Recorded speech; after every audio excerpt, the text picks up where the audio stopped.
For today's videos, magbablog po tayo. Magluluto tayo ng tinolang itim. A few moments later. Hi guys! For today's videos, gagawa po tayo ng tinolang na gamit ang ating manok na sitaba.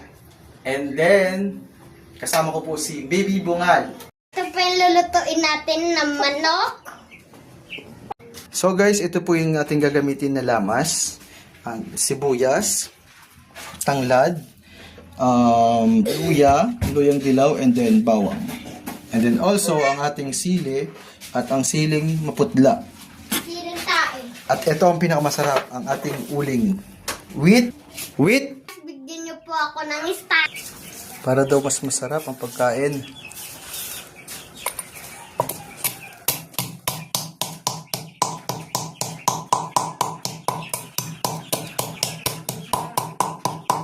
So guys, let's go! Ito na po siya. Natin ang kalan.